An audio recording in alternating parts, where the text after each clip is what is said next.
은혜 받을 말씀은 에스더 2장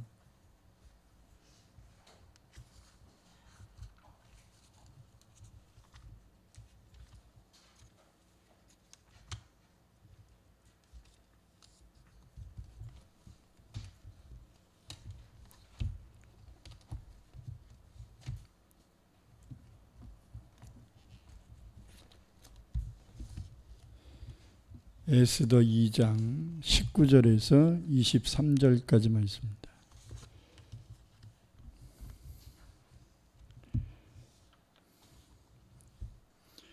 우리 다 같이 함께 합독해서 읽겠습니다. 처녀들을 다시 모을 때에는 모르드게가 대궐문에 앉았더라. 에스더는 모르드게가 명령한 대로 그 종족과 민족을 말하지 아니하니 그가 모르드게의 명령을 양육받을 때와 같이 따름이더라.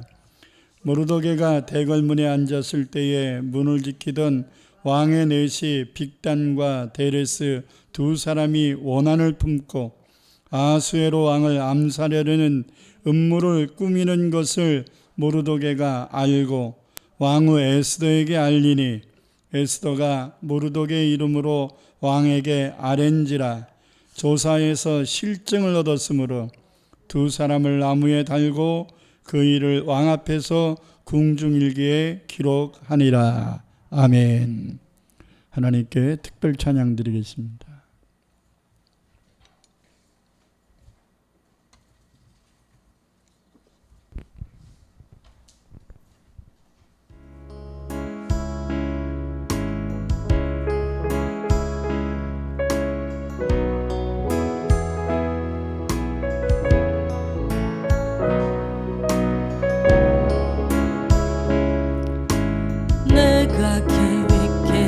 계획했던 모든 것 무너졌느냐.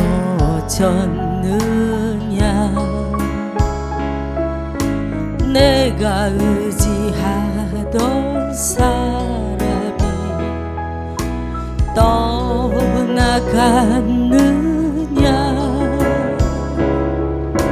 이제 끝이라고 주님 다시 세우리. 나의 모든 것을 버릴 때 주님이 일하시리라.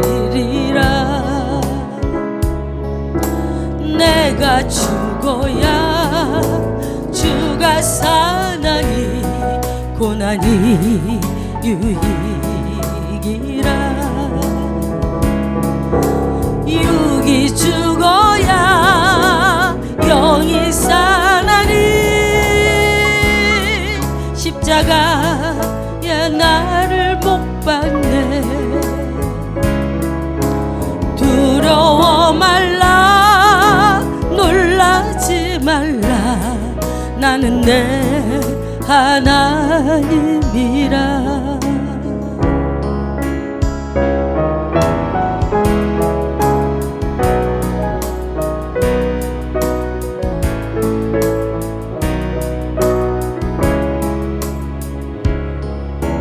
나를 불러주신 하나님 눈물만 흐르네. 십자가의 크신 사랑을 어이하나요.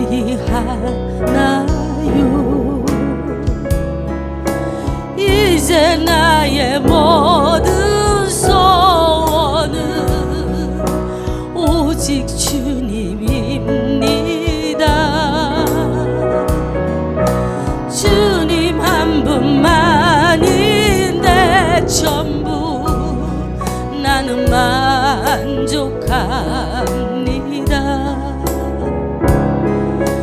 내가 죽어야 주가 사나니 고난이 유익이라. 육이 죽어야 영이 사나니 십자가 나를 못 봤네. 두려워 말라, 놀라지 말라, 나는 내 하나님이라. 두려워 말라, 놀라지 말라, 나는 내 하나님이라. 나는 내 하나님이라.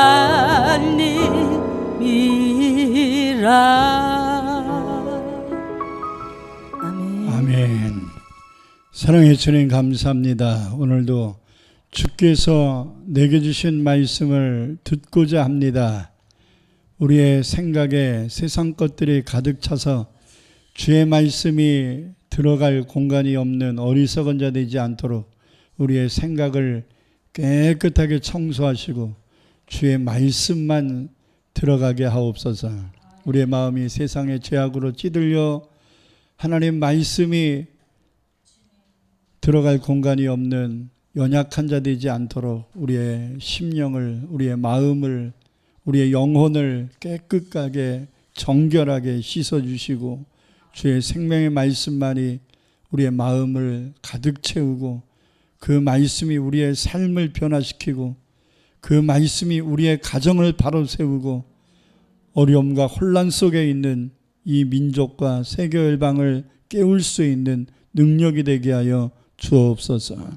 오늘도 말씀의 생명력이 말씀을 듣는 모든 자들에게 임할 줄 믿사오며 예수님 이름으로 간절히 기도합니다. 아멘. 할렐루야. 우리들이 인생을 살다 보면 하나님이 정말 나를 도와주기는 하는 것인가 이런 것에 대한 의심을 할 때가 있습니다. 왜냐하면 내가 필요로 할 때에 하나님이 안 도와주시는 것 같아서 그런 거예요. 요때가 하나님이 나를 도와주셔야 될 때라는 생각이 드는데 하나님이 전혀 일을 하지 않는 것 같은 느낌이 들 때 우리는 영적인 공고함이 들 수 있습니다. 그러나 하나님은 우리 눈에 보이든 우리가 느끼든 안 느끼든 하나님은 존재하시고 또 하나님은 우리를 불꽃 같은 눈동자로 지키시고 또 섭리하고 계심을 알아야 합니다. 이것을 아주 적나라하게 가르쳐주고 있는 말씀이 바로 에스더서인데요. 이 에스더서를 보면 하나님이라는 단어가 한 번도 안 나와요. 야훼라는 단어가 한 번도 안 나오는데 이 에스더 속에는 하나님이 일하고 계세요. 하나님이라는 명칭이 한 번도 안 나오면서도 하나님이 일하고 계시는 것이 확연히 드러납니다. 근데 하나님이 그냥 막연하게 그냥 평범하게 일하신 게 아니라 아주 기가 막힌 반전과 기가 막힌 섭리 속에서 놀라운 일들을 이루어 가신다는 사실입니다. 에스더 2장 17절 18절 보면 오늘 본문 앞에 부분이죠. 에스더가 와스디를 대신하여 왕비가 되었습니다. 원래 에스더는 왕비가 될 수 있는 족속도 아니고 자격도 없는 사람인데 와스디가 이미 왕비로서 자리를 잡았던 사람인데 이상한 사건 하나 생겨가지고 왕비가 폐위가 되면서 갑자기 페르시아에 있는 모든 처녀들에게 왕비로 간택받을 수 있는 기회가 공평하게 주어진 겁니다. 이게 보이지 않는 하나님의 섭리예요. 그래서 페르시아 족속의 사람도 아닌데 에스더가 왕비라고 하는 입지적인 은혜를 얻게 된 것입니다. 우리 다 같이 읽겠습니다. 왕이 모든 여자보다 에스더를 더 사랑함으로 그가 모든 처녀보다 왕 앞에 더 은총을 얻은지라. 왕이 그의 머리에 관을 씌우고 와스디를 대신하여 왕으로 삼은 후에 왕이 크게 잔치를 베푸니 이는 에스더를 위한 잔치라. 모든 지방관과 신하들을 위하여 잔치를 베풀고 또 각 지방의 세금을 면제하고 왕의 이름으로 큰 상을 주니라.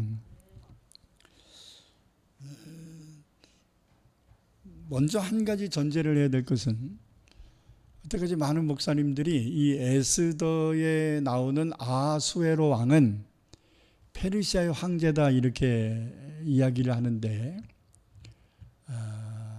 아닌 것 같습니다. 아마 페르시아의 전신인 메디아 나라의 왕이었던 것으로 추정합니다. 왜냐하면 이 모르도게와 에스더가 바벨로니아의 침략에 의해서 포로로 잡혀갔던 사람이거든요. 그런데 페르시아의 왕과 동명이인이 있는데 페르시아 왕인 아하수로가 왕이 됐을 때 왕비가 된 거라면 평상시에 목사님들이 얘기하시는 것으로 그 연령을 따지면 에스더 나이가 120살 정도 돼야 돼요. 그렇기 때문에 이건 아닌 것 같다. 동명이인의 메디아의 왕으로 추정이 됩니다. 우리가 다니엘서 6장에 나오는 다리오 1세도 페르시아의 황제 다리오 2세를 얘기하는 게 아니라 페르시아의 전신인 메디아 나라의 다리오를 얘기하는 것입니다. 그래서 메디아의 다리오를 다리오 1세, 그리고 페르시아의 다리오를 다리오 2세 이렇게 역사가들은 평가를 하고 있거든요. 그래야 시간대가 맞아요. 그래서 다니엘서 6장에도 보면 이 메디아의 다리오 왕 1세가 됐을 때 다니엘은 이미 80세가 넘어요.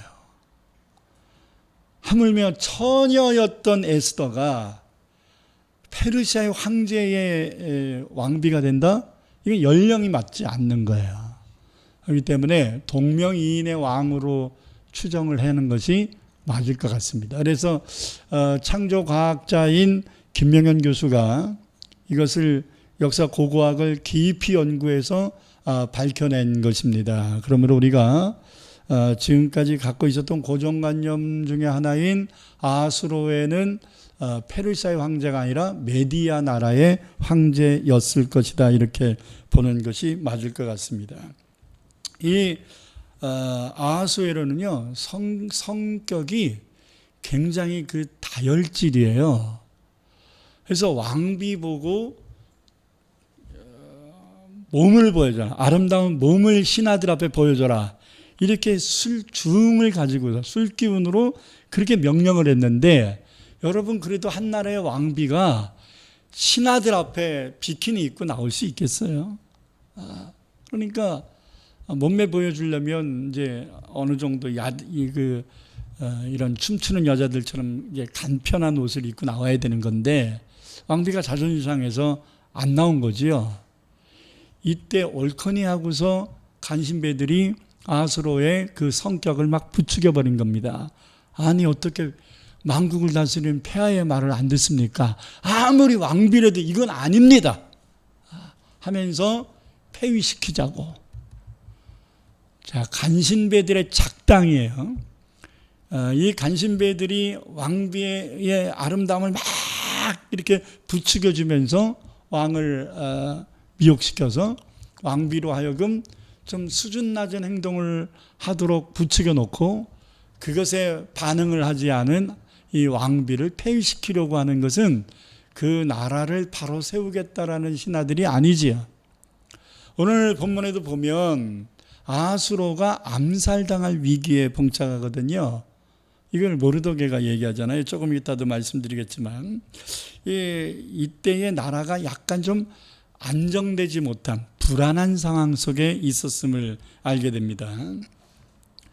근데 이 와스티를 폐위시킨 아하수로에가 이제 전체 이 나라의 여자들을 처녀들을 불러다가 이제 그 중에 가장 아름답고 자기 마음에 드는 여인을 왕비로 간택을 한 거지요. 그래서 왕비 와스티를 대신해서 왕으로 삼아서 큰 잔치를 베풀어주고 우리나라도 이제 대통령이 새로 선출된다든지 아니면 광복절 같은 날이라든지 뭐 이런 국가 경축일이 있으면 특사 방면 같은 거 하잖아요. 죄인들도. 그리고 세금도 없애주고 그리고 대통령이 새로 선출되면 농어민 뭐 부채 같은 것도 탕감해주고 막 이런 정책들을 피잖아요. 마찬가지로 아하수로에도 왕비 얻었다고, 그러니까 세장가 든 거죠. 세장가 들었다고 기분이 얼마나 좋았는지 막 잔치를 막 베풀어 주고 세금도 면제해 주고, 그리고 평상시에 좀 열심히 일한 사람들 상도 주고 막 이렇게 한 겁니다. 오늘 본문 19절 보니까 처녀들을 다시 모을 때 이렇게 말씀하고 있어요. 이 말씀에 대한 것은 두 가지 견해가 있는데요. 하나는 에스더가 왕비가 된 후에 후궁을 드리기 위해서 처녀들을 다시 모았다라는 견해가 있고요. 또 하나는 1차적으로는 2장 8절에 근거해서 왕비를 간탁하기 위하여 처녀들을 추려가지고서 이제 후궁에 두었던 사람들이 있었고, 2장 14절에 근거해서 그 중에 몇을 택하여서 둘째 후궁에 거하게 한 후에 왕비를 확정하기 위해서 다시 부른 시간을 의미한다. 이런 견해도 있어요. 만약에 두 번째 견해가 맞는 거라면 아직 에스더가 왕비가 안 된 상황이잖아요. 이런 상황에서 왕을 모해하려고, 왕을 죽이려고 작당한 이 내시들을 이것을 고발해준 모르도게 때문에 왕비 에스더가 이 사건을 이제 왕에게 얘기해 주잖아요. 아마 이게 두 번째 견해였다면, 왕비가 되기 직전의 사건이었다면 이 사건 때문에 에스더가 왕비가 되는데 굉장한 가선 점수가 됐을 가능성이 있겠죠. 근데 대부분의 신학자들은 에스더가 왕비 되기 전의 사건이 아니라 왕비 된 후의 사건일 것이다, 이렇게 얘기합니다. 왜냐하면 오늘 보면 22절에서 에스더를 왕후라고 표기하고 있기 때문입니다. 고발해 준 사람이 모르도게인데, 모르도게가 직접 왕에게 얘기한 게 아니라 에스더에게 얘기했고, 왕후 에스더가 왕에게 얘기해 줬다, 이렇게 얘기하니까 여기서 에스더를 왕으로 지칭하잖아요. 그러니까 이미 에스더가 왕이 된, 왕후가 된 후의 문제였을 것이다. 어찌됐든지 간에 이 사건은 에스더가 왕후가 되기 전이든지 후였든지 간에 에스더의 입지를 강화시켜주고 왕에게 굉장한 아주 사랑과 인정을 받는 중요한 사건이었을 것입니다. 다 같이 본문 21절 23절을 함께 읽습니다. 모르도게가 대궐문에 앉았을 때에 문을 지키던 왕의 내시 빅단과 데레스 두 사람이 원한을 품고 아하수에로 왕을 암살하려는 음모를 꾸미는 것을 모르도게가 알고 왕후 에스더에게 알리니 에스더가 모르도게의 이름으로 왕에게 아랜지라 조사하여 실증을 얻었으므로 두 사람을 나무에 달고 그 일을 왕 앞에서 궁중일기에 기록하니라. 여러분, 21절에서 모르도게가 대궐문에 앉아 있었다, 이렇게 말하는데, 이것은 앉아 있었다라는 말은 히브리어로 야샤브라고 되어 있습니다. 야샤브는 수문장같이 성문 지킨다, 이런 의미가 아니에요. 당시에 대궐문 입구에는 관리들이 있어요. 관리들이 집무하는 집무실이 있단 말이에요. 그래서 이제 대사원이라든지 또는 뭐 역사를 기록하는 일을 한다든지 이런 또 여러 가지 일들을 하는 사람들이 대궐 입구에, 대궐 문이 있는 입구 쪽에 집무실들이 쫙 있어요. 그래서 야샤브라는 말은 모르도게가 수문장의 역할을 한 게 아니라 대궐 입구에서 일정 직위를 가지고서 관리의 일을 했다, 이렇게 볼 수 있습니다. 그런데 모르도게가 아하수로 왕을 암살하려는 두 명의 내시의 계획을 들어요. 여러분, 내시들이요 대부분 대궐 안에 살잖아요. 대궐 안에 살면서 이 궁궐 안에 있는 모든 문제들을 다 관리해요. 그래서 상궁과 내시들에 의해서 암살 사건은 거의 벌어집니다. 그래서 대궐문을 지키고 있는 이 내시들, 이 내시들이 작당을 해가지고 왕을 암살하려고 얘기하는 것을 모르도게가 우연히 들은 거예요. 우연히. 여러분 에스더서를 읽어보면 우연히 벌어진 일들이 굉장히 많아요. 근데 우연은 있다 없다? 없어요. 하나님이 귀를 열으시는 거예요. 듣게 하시는 거예요. 기회를 주시는 거예요. 할렐루야. 그래서 내시들의 이 암살 계획을 모르도게가 알게 됩니다. 근데 이 모르도게의 위치가 굉장히 고위간직이 아니었던 것 같아요. 좀 하극관리였을 가능성이 많습니다. 그래서 왕비인 에스더에게 이 이야기를 합니다. 그래야 왕에게 빨리 들어가죠. 만약에 이 넷이 두 사람만의 문제가 아니에요. 관련되어 있는 관리들이 많이 있었을 거란 말이에요. 왕을 암살하는 것이 넷이 두 사람의 계획만 가지고 되는 게 아니잖아요.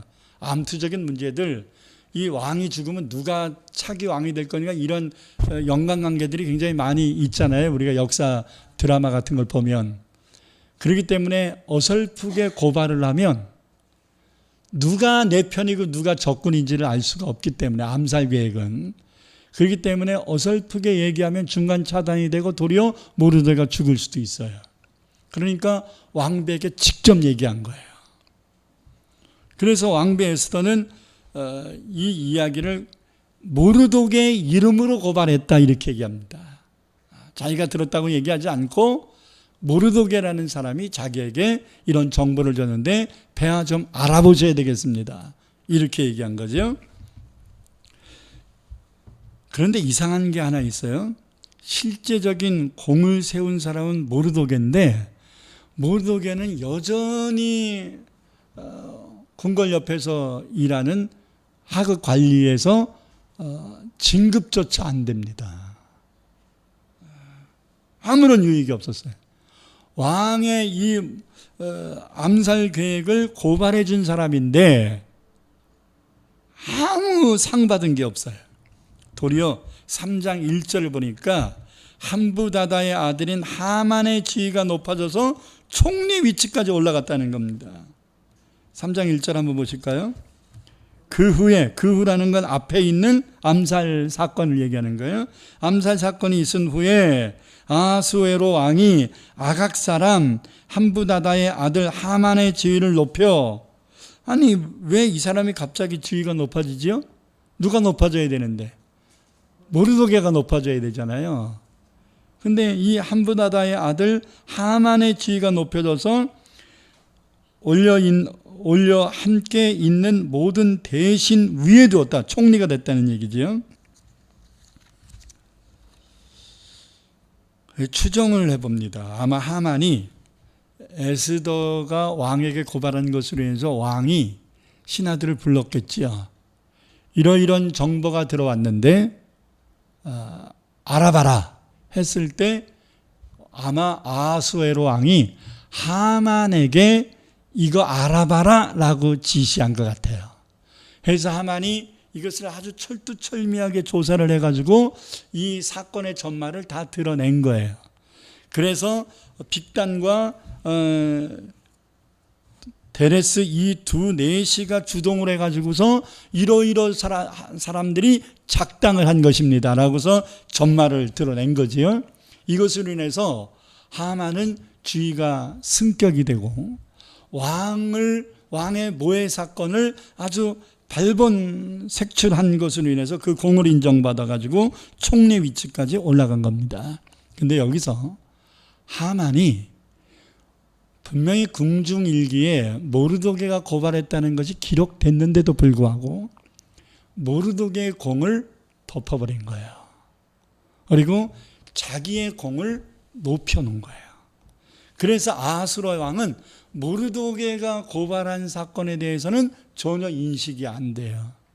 전혀 인식이 안 되고 하만만을 높여주고 역시 하만은 나의 측근이다 하면서 총리 위치까지 올려준 겁니다.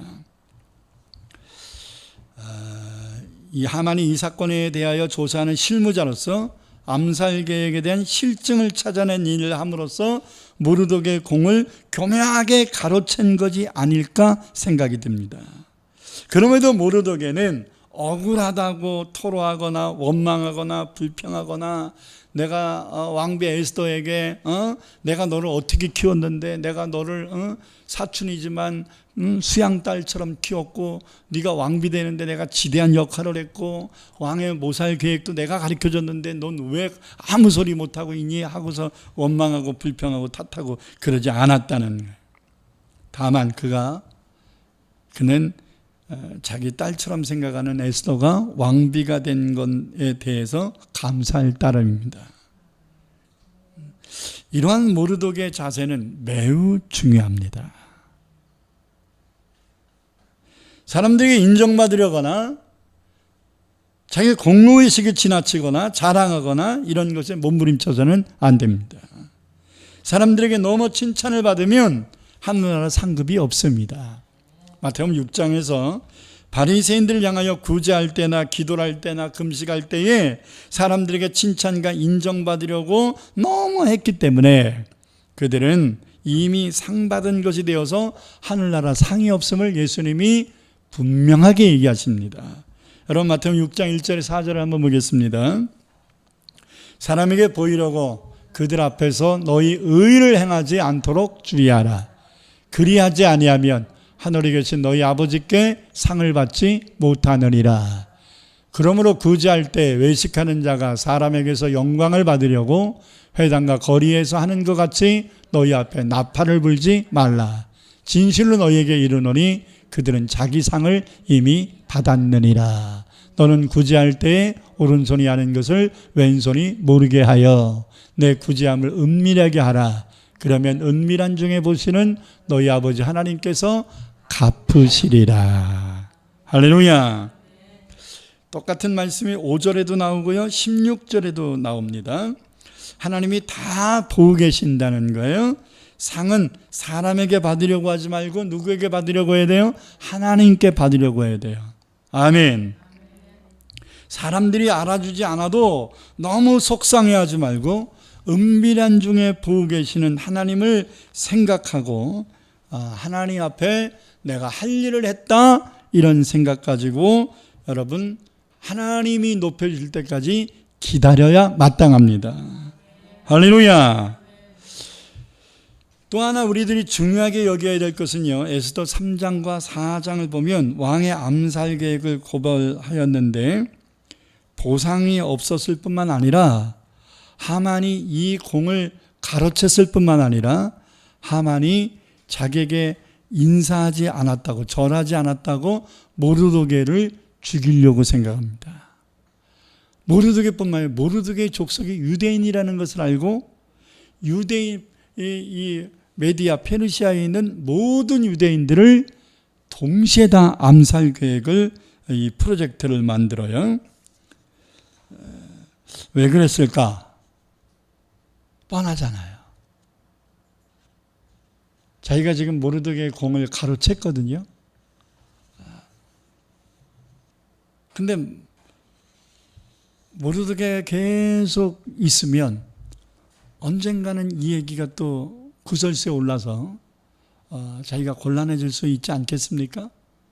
그래서 모르드게가 자기에게 인사하지 않았다는 걸 빌미 삼아가지고 여러분 은 1만 개를 왕에게 주면서 모르드게 유대인을 암살하려고 하는 프로젝트를 계획을 만들어요.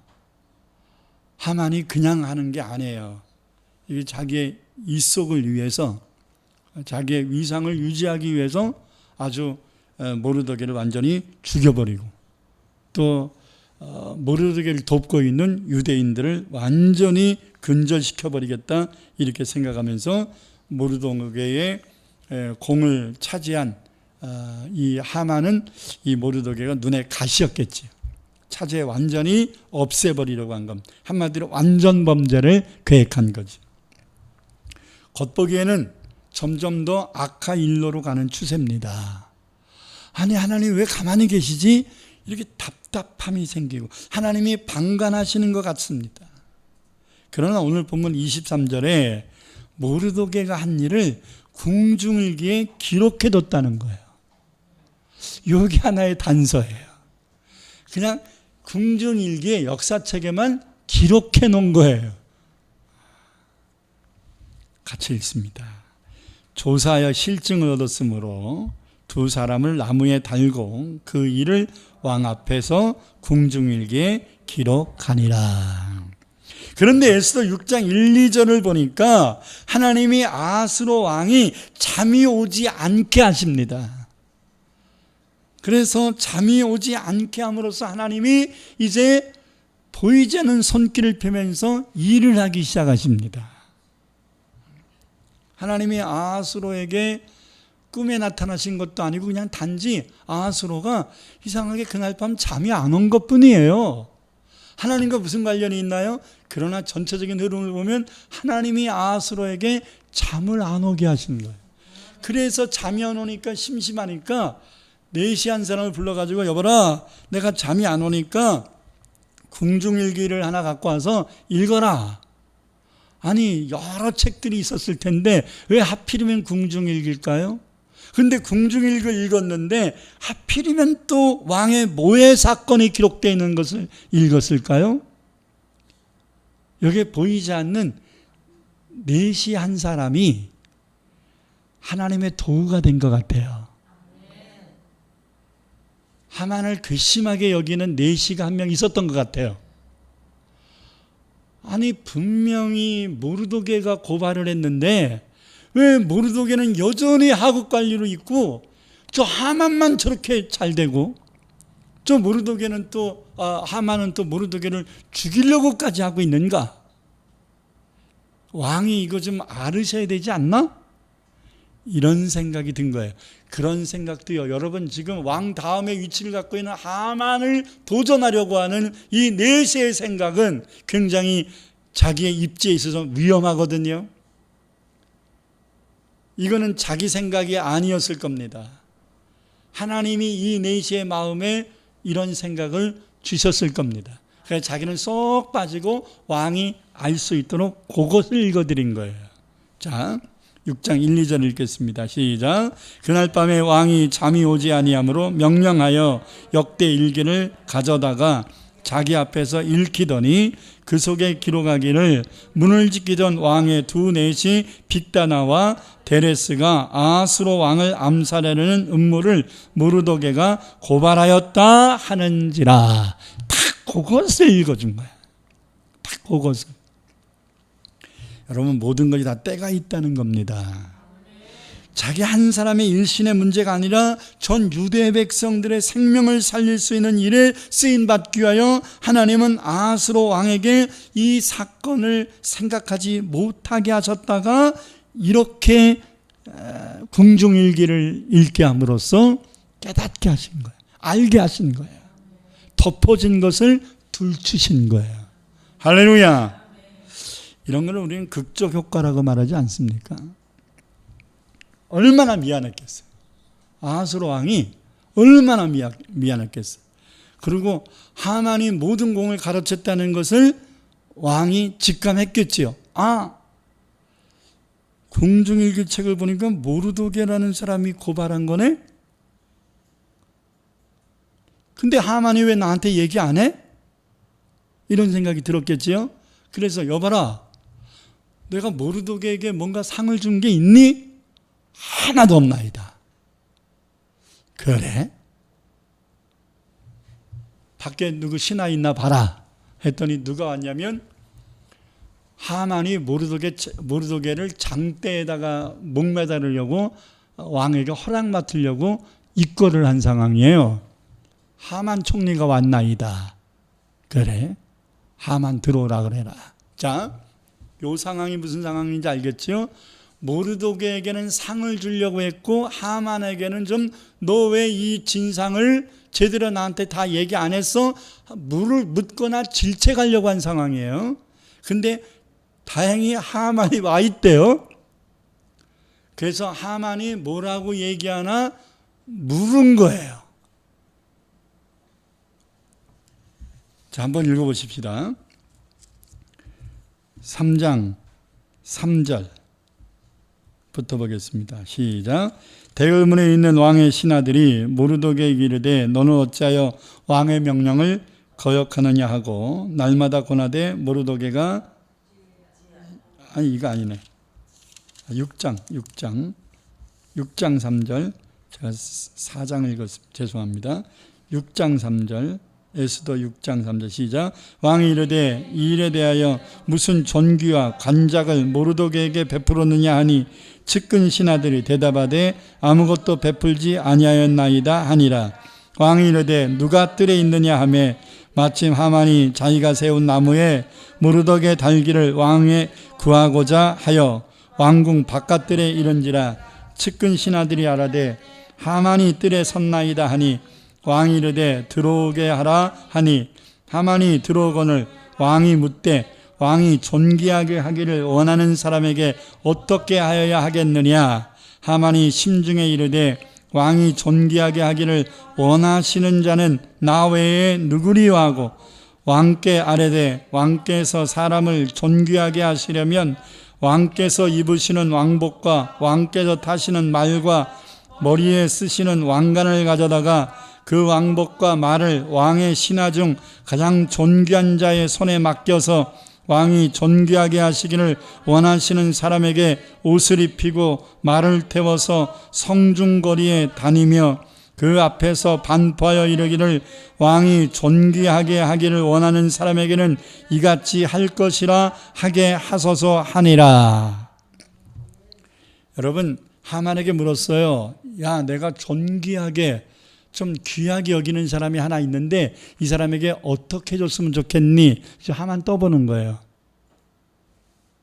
하만이 진실을 얘기 하나 안 하나 떠보려고 얘기한 거예요. 근데 하만이 착각을 했어요. 하만의 착각도 하나님의 섭리예요. 지금 하나님의 섭리가 거의 우연 같은 것으로 자꾸 연결이 돼요. 잠이 안 온 것도 그렇고요. 그래서 궁중 일기를 읽은 것도 그렇고요. 그리고 또 모르드게에게 상 주려고 신하 누구 있냐 물었더니 하만이 와 있는 것도 그렇고요. 굉장히 이게 아구가 탁탁탁탁 맞아 들어가는 것 같잖아요.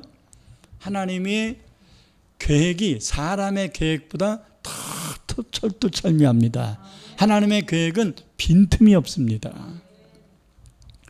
근데 왕이 하만에게 떠보느라고 물은 거예요. 그랬더니 하만이 야, 왕이 존귀하게 여기는 사람은 나밖에 더 있어? 이거 착각도 하나님의 섭리예요. 그래가지고 이제 총리까지 올라왔어. 총리보다 높은 거는 누구밖에 없어요. 왕밖에 없어요. 그러니까 하만이 무슨 생각이냐면 나도 왕처럼 한번 해봤으면 좋겠다. 이런 생각이 든 거예요. 이게 자기밖에 더 있니? 왕이 존귀하게 여기는 자가 자기밖에 누구리요? 이렇게 생각하고 얘기한 거거든요. 그러니까 하만이 왕 대우를 한번 받고 싶다 이거죠. 왕이 타는 마차를 타고 왕이 타는 왕관을 쓰고 왕이 타는 또 옷을 입고 그리고 또 앞에 신하 한 명 세워가지고 수도인 수산성을 한 바퀴 돌면서 왕이 존귀케 하는 사람은 이러이러하다 하면서 물러거라 영의정 납시신다 이렇게 얘기하는 것처럼 그렇게 떠드는 사람을 한 명 신하를 세워라 이 얘기잖아요. 그러니까 왕처럼 한번 해보고 싶은 거야 하만이. 여러분 아수에로 왕이 자기를 살려준 은인에게 뭔가 큰 대단한 상을 주고 싶어서 하만에게 물은 건데 하만이 왕 대우를 해달래. 괘씸하지 않을까요? 괘씸하지만 그래 나를 살려준 은인이니까 그렇게 한번 해주는 것도 괜찮겠네 이렇게 받아들였어요. 근데 하만이 그렇게 얘기한 건 괘씸해. 그래서 모르드게에게 왕복을 입히고 왕관을 씌우고 왕이 차는 마차를 타고 수산성을 한 바퀴 돌게 하는데 앞서서 물러거라 하는 사람을 누구를 시켰냐면 총리 하만을 시킨 거예요. 여러분 신하가 얼마나 많은데 총리를 이걸 시켜요? 그만큼 아수르의 입장은 하만이 괘씸한 거예요. 모르도게의 공도 가로챈 것도 부족해가지고 감히 이런 얘기를 하는 거야? 이런 것들이 누적돼서 나중에는 하만이 죽임당하잖아요. 여러분, 하나님이 일을 하시면요, 이렇게 극적 효과로 일을 하십니다. 이런 말씀은 성경 곳곳에 있어요. 창세기 39장에 보면 요셉도 보디발의 아내가 유혹할 때 믿음으로 결단해가지고 뿌리치고 그것을 피하지 않습니까? 그 결과 보디발의 아내가 요셉을 모함을 해가지고 정치범들을 가두는 죽음의 감옥에 갇히게 됩니다. 도대체 하나님은 무엇하고 계시는 거냐는 반문을 하게 되지요. 하나님의 목전 앞에 죄를 안 짓겠다는 요셉이 잘 되고 죄로 유혹하는 보디발의 아내가 잘못돼야죠. 그게 공의가 아닙니까? 근데 왜 이게 거꾸로 됩니까? 바르게 살겠다는 요셉은 옥에 갇히고 죄를 지려고 했던 사람은 멀쩡하고, 이런 불합리한 인생이 어디 있어요? 이런 세상에서 살면 얼마나 억울한 사람 많겠어요. 꼬여도 한참 꼬인 거잖아요. 거기에 술 맡은 관원의 꿈을 해몽해줘서 술 맡은 관원이 복직까지 했는데 2년 동안 함흥차사예요. 얼마나 답답하겠습니까? 그러나 하나님의 때가 되니까 하나님이 교통정리를 완벽하게 퍼펙트하게 하십니다. 당시의 왕이었던 바로가 하나님이 주신 꿈을 꾸게 됩니다. 우연인가요? 하나님이 하시는 거예요. 하나님.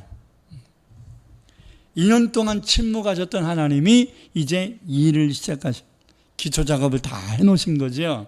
이제 일을 시작하신 거예요. 이 꿈을 아무도 해몽하지 못해.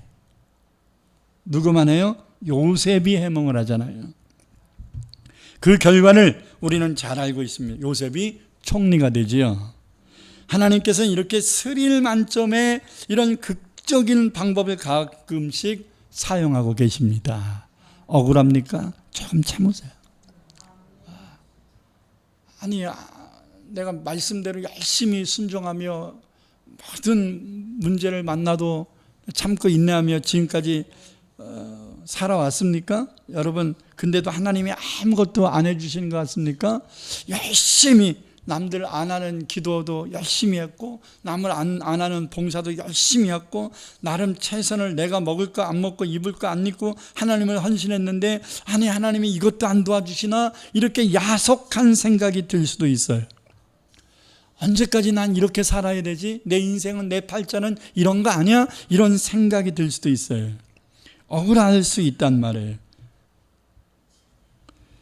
그러나 억울해도 하나님을 신뢰하면서 참고 기다려야 됩니다.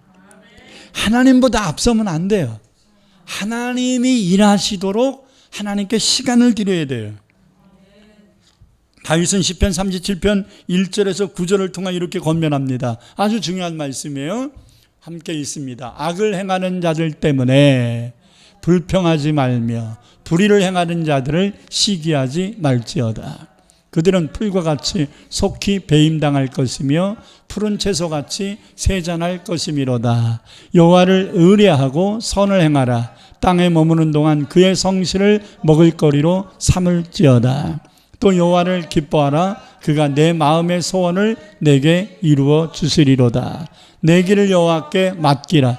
그를 의지하면 그가 이루시고 내 의를 빛같이 나타내시며 내 공의를 정오의 빛같이 하시리로다. 여호와 앞에 잠잠하고 참고 기다리라. 자기 길이 형통하며 악한 꾀를 이루는 자 때문에 불평하지 말지어다. 분을 그치고 노를 버리며 불평하지 말라. 오히려 악을 만들 뿐이라. 진실로 악을 행하는 자들은 끊어질 것이나 여호와를 소망하는 자들은 땅을 차지하리로다. 할렐루야. 뭐라 그러는 거예요? 불합리한 인생보다도, 불합리한 상황을, 불합리한 세상을, 사회를 보더라도 조금 참고 기다려라. 하나님이 일하실 때가 있다. 사도 바울은 그래서 로마서 8장 28절에 우리가 잘 아는 말씀하지 않으셨습니까? 하나님을 사랑하는 자, 그 뜻대로 부르신 이분 자들에게는 모든 일이 합력하여 선을 이루느니라. 우연이란 없어요. 다 하나님의 섭리 속에 있는 겁니다. 일이 꼬이는 것도 우연이 아니에요. 인간의 술수가 아니에요. 하나님의 허락하심입니다. 이것도 감수하라면 감수해야 되는 거예요. 이것도 견디라면 견딜 수 있어야 합니다. 할렐루야. 열왕기하 8장에서도 엘리사 선지자가 수넴 여인에게 찾아가서 야, 7년 동안 흉년이 있을 거니까 너 여기서 있으면 못 견뎌. 그러니까 블레셋 땅으로 이사 갔다가 흉년 끝나면 돌아와. 이렇게 얘기해서 수넴 여인이 엘리사의 말을 듣고 블레셋 땅으로 이사를 갔다가 7년 만에 돌아왔더니 자기 땅을 누가 강탈을 해버린 거예요. 그래서 그 토지에서 농작을 해서 먹고 살았던 거예요. 그래서 내 땅이니까 달라 그랬더니 네가 버리고 갔는데 왜 달라 그러냐? 내가 7년 동안 여기서 농작을 했으니 소유권이 나한테 있는 거다 해서 이제 재판이 벌어졌어요. 너무나 억울한 수넴 여인이 이스라엘 왕에게 호소하려고 왕을 찾아왔어요. 선지자 엘리사 선지자의 말을 듣고서 낭패를 본 거잖아요. 조상 대대로 얻은 그 땅과 재산을 다 날려버린 거잖아요. 뭐해서? 순종했다가. 다 같이 열왕기하 8장 3절 6절을 읽겠습니다. 이런 말씀이 성경에 굉장히 많더라고요. 7년이 다음에 여인이 블레셋 사람들의 땅에 돌아와 자기 집과 전토를 위하여 호소하려 하여 왕에게 나아갔더라. 그때가 중요한 거예요. 이때 수넴 여인이 왕에게 재판받으려 호소하려고 왕궁에 왔어요. 그때에 하나님의 사람의 사환, 하나님의 사람이 누구냐면 엘리사야. 엘리사의 종이었던 게하시가 왕과 함께 이야기하고 있었는데 왕이 게하시에게 뭘 물어봤냐면 너는 네 스승 엘리사가 행한 모든 큰 일을 내게 간증할 거 있으면 한번 얘기해봐라 이렇게 한 거예요. 그때에 게하시가 무슨 사건을 얘기했냐면 엘리사가 죽은 자를 다시 살린 수넴 여인의 아들을 살린 이야기를 하고 있었어요. 어느 때? 수넴 여인이 왕에게 재판받으려고 할 때, 그때 수넴 여인에게 있었던 간증을 얘기하고 있었던 그때라는 거예요. 자, 할 때에 그 다시 살린 아이의 어머니가 자기 집과 전토를 위하여 왕에게 호소하는지라 게하시가 이르되 내 주 왕이여 이는 그 여인이요 저는 그 아들이니 엘리사가 다시 살린 자니이다. 야, 기가 막힌 의원 아닙니까? 의원인가요? 섭리죠. 그랬더니 간증의 은혜 받은 이 왕이 이스라엘 왕이 저 여인이 그 여인이야? 자, 6절 시작. 왕이 그 여인에게 물으매 여인이 설명한지라 왕이 그를 위하여 한 관리를 임명하여 이르되 이 여인에게 속한 모든 것과 이 땅에서 떠날 때부터 이제까지 그의 밭의 소출을 다 돌려주라 하였더라. 할렐루야. 이런 것은 하나님의 기가 막힌 섭리라고 볼 수 있어요. 모든 일에는 하나님의 섭리가 있습니다. 그렇기 때문에 조급해서는 안 됩니다. 좀 억울하더라도 좀 답답하더라도 하나님이 일하실 때까지 좀 인내하고 참아요. 오늘의 상황도 당장 보기에는 믿는 자들에게 억울함이 있고 불공평함이 있는데 하나님이 아무 일도 안 하시는 것 같아서 목사인 저부터도 참 답답할 때가 한두 번이 아닙니다. 왜 한국교회가 이 코로나 문제를 이렇게 속주무책으로 당하고 있는 것인가? 길이 없나? 길은 굉장히 많을 것 같은데 그리고 이렇게 교회의 예배를 방해하고 이렇게 거짓을 행하고 있는 몇몇 사람들을 한두 사람 하나님이 아주 대표적으로 그냥 쳐버리시면 되지 않습니까? 하나님이 못하실 게 뭐 있겠어요?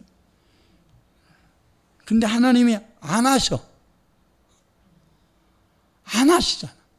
도리어 교회에 확진자가 생기도록 내버려 두셔. 여러분, 교회에서 확진자 생겼다고 그 교회 문 닫은 교회 하나도 없어요. 하나님이 다 회복시키셨어요. 아멘. 도리어 더 잘된 교회도 많아요. 왜? 하나님께 예배드려야 그렇게 됐잖아. 하나님이 그냥 강 건너 불구경 하시겠어요? 당신 앞에 이 어려운 환경 속에서도 사람 눈치 안 보고 예배드리다가 어려움 겪었는데 하나님이 어떤 방법이든지 도와주시겠죠. 안 그렇습니까? 왜 이런 상황을 하나님이 없는 것 같은 상황으로 생각하냐 이 말이에요. 그렇지 않습니다. 하나님이 우리의 등 뒤에서 일하고 계시는 것이 드러날 때가 있을 것입니다. 다윗이 말한 것 같이 기다려 보세요. 반드시 여러분들도 하나님의 섭리를 깨닫게 될 줄 믿습니다. 모르드게에게 하나님은 어떤 기가 막힌 섭리를 행하셨을까? 하나님의 때가 되니까 정말로 기가 막힌 반전이 펼쳐집니다. 우리 에스더 6장 10절 13절을 보겠습니다. 이에 왕이 하만에게 이르되 너는 내 말대로 속히 왕복과 말을 가져다가 대궐문에 앉은 유대 사람 모르드게에게 행하되 물은 내가 말한 것을 조금도 빠짐없이 하라. 하만이 왕복과 말을 가져다가 모르드게에게 옷을 입히고 말을 태워 성중 거리로 다니며 그 앞에서 반포하되 왕이 존귀하게 하시기를 원하는 사람에게는 이같이 할 것이라 하니라.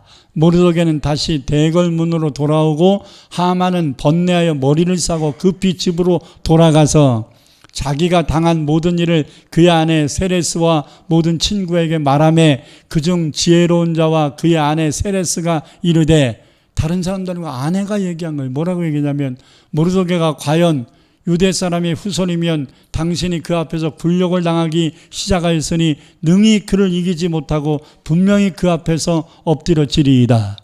부인까지도, 가장 친한 친구들까지도 이게 지금 기울어졌다. 이제 네가 모르드게를 죽이는 게 아니라 모르드게가 너 죽이겠다. 큰일 났다. 지금 반전되고 있는 거지요. 자, 조금 더 보겠습니다. 7장 9절에서 10절을 보겠습니다. 7장 9절에 10절. 왕을 모신 내시 중에 하르보나가가 왕에게 아뢰되 왕을 위하여 충성된 말로 고발한 모르드게를 달고자 하여 하만이 높이가 50규빗 되는 나무를 준비하였는데 이제 그 나무가 하만의 집에 섰나이다. 자, 요 내시가 누군지 알겠죠? 하르보나.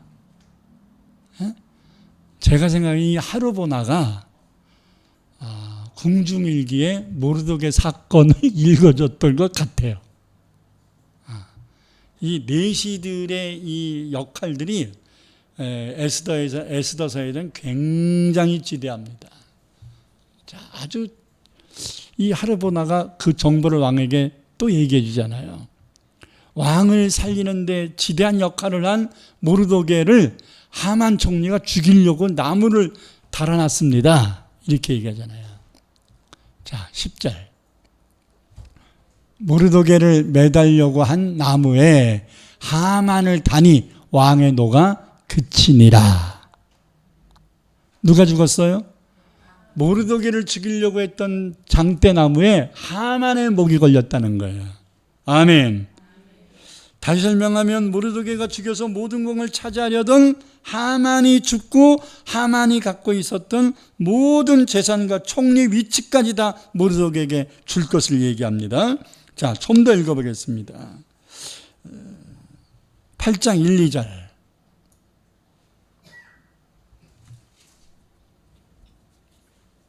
시작. 그날 아하스로 왕이 유대인의 대적 하만의 집을 왕후 에스더에게 주니라. 자, 하만의 집과 재산을 누구에게 줬어요? 에스더에게 줬어요.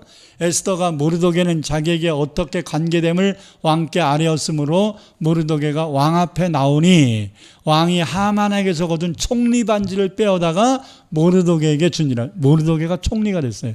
하만의 총리의 권세를 모르드게가 받았어요. 그리고 하만의 집과 재산을 왕이 누구에게 줬어요? 에스더에게 줬죠. 근데 에스더가 누구에게 줬어요? 모르드게에게 줬어요. 말이 관리하게 한 거죠. 총리 보고 관리하라 그러는 게 맞습니까? 가지라 그러는 거죠. 그죠? 왜? 에스더 거니까.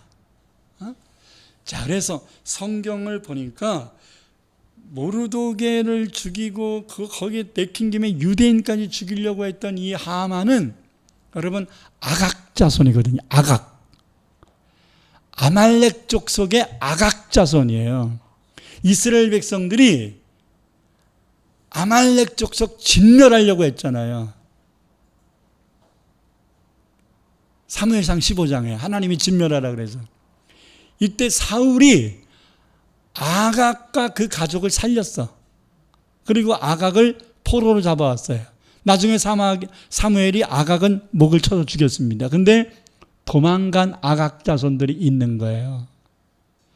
여러분 이게 역사 속에 있는 엄청난 사건들입니다. 사울왕이 이때 진멸하라 그랬는데 진멸 안 한 것 때문에 유대인이 진멸당할 뻔했잖아. 아각 자손인 하만이 유대인을 진멸하려고 했잖아. 아멘. 말씀하실 때 순종해야 된다, 안 해야 된다? 내 생각 가지고 하면 안 돼요. 말씀에 전적으로 순종. 그래서 이제 하나님께서 완전히 반전시켜서 하만이 갖고 있는 모든 것을 다 모르드게에게 준 겁니다. 참고 기다렸더니.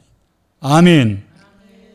그래서 전도서 2장 26절에서 이렇게 말씀합니다. 하나님은 그가 기뻐하시는 자에게는 지혜와 지식과 희락을 주시나 죄인에게는 노고를 주시고 그가 모아 쌓게 하사 누구에게 주시냐면 하나님을 기뻐하는 자에게 주게 하신다. 그러므로 모아 쌓는 것 이거 다 헛된 거다 이런 얘기예요. 사랑하는 성도 여러분, 하나님의 섭리를 믿어야 합니다.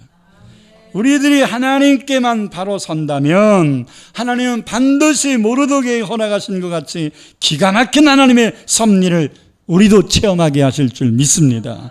아무리 어렵고 힘들더라도 원망하지 말고 묵묵하게 하나님만 바라보며 기도하시길 바랍니다.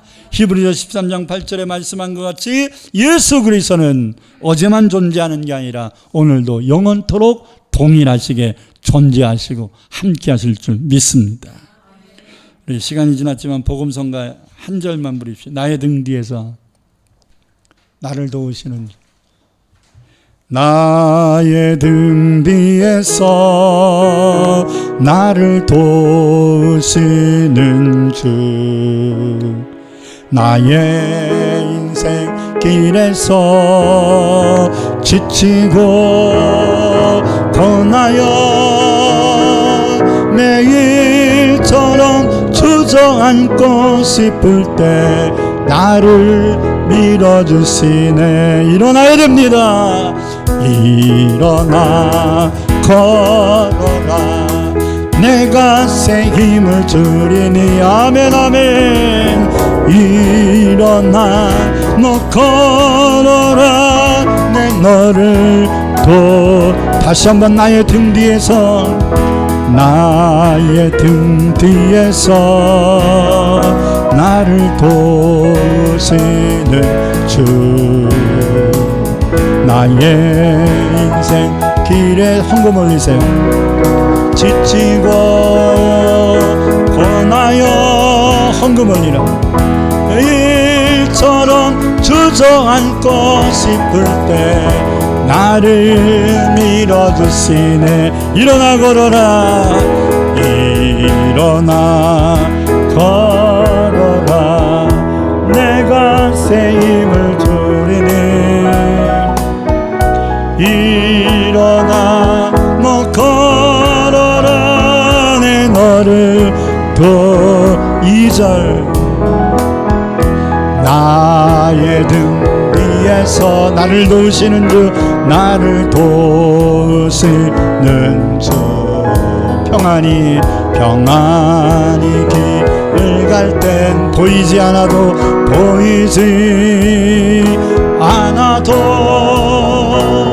지치고 공하여 넘어질 때면 다가와 손 내미시네. 일어나 걸어라 일어나 걸어라 내가 새 힘을 주리니. 할렐루야. 일어나 너 걸어라 내 너를 도우리. 나의 등 뒤에서 나를 도우시는 주. 때때로 뒤돌아보며 여전히 계신 주. 잔잔한 미소로 바라보시며 나를 재촉하시네. 아멘.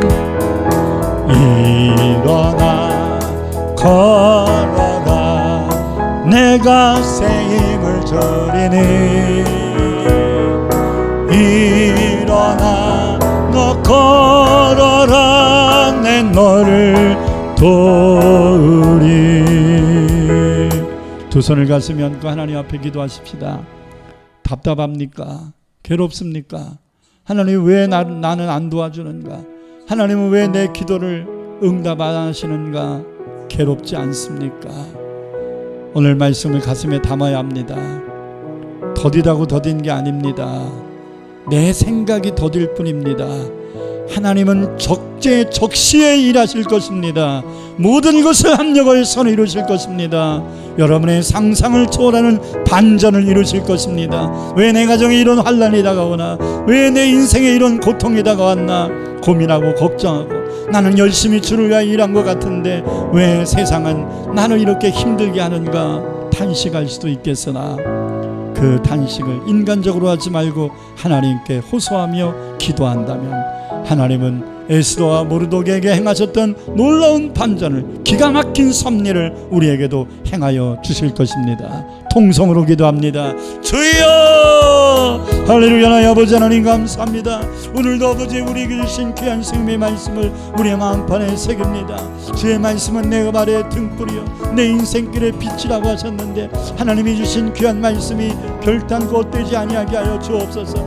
결단코 헛되지 아니하게 하여 주옵소서. 올라선다바리르리리 칸다바리르리 올라선다바리르리리 칸다바리르리 라선다바리르리리 칸다바리르리. 할렐루야 할렐루야 할렐루야 할렐루야 할렐루야 할렐루야 할렐루야 할렐루야. 올라바리아리아리아리아리아리아리아리 리선다바리르리리리 카바리르리. 아버지 하나님이르리리리리 선다바리르리 오라바라바라바라바라바라 오라바라바라바라바라바라 오라바라바라바라바라바라 오라바리아리아리아리아리아리 리선다바리르리리리. 아버지요 라바리아리아리아리아리아리 아버지요 라바리아리아리아리아리아리 리선다바리르리리리리리리.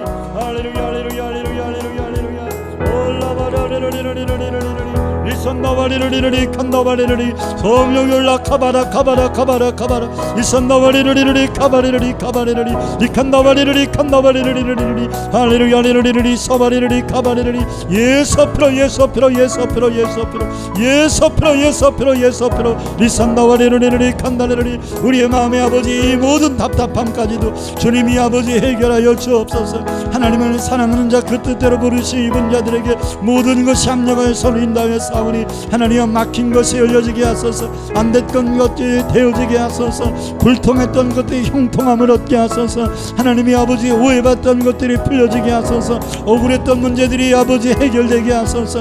하나님의 은혜를 꼬였던 것들이 하나님의 은혜 가운데 합력하여 선을 이룰 수 있도록 인도하여 주옵소서. 하나님이여 억울함까지도 해결하시는 주님, 우리의 모든 호소를 들어 주옵소서. 오늘 말씀이 남의 이야기가 되지 아니하고 내 삶의 간증이 되게 하여 주시옵소서. 예수님 이름으로 기도합니다. 아멘.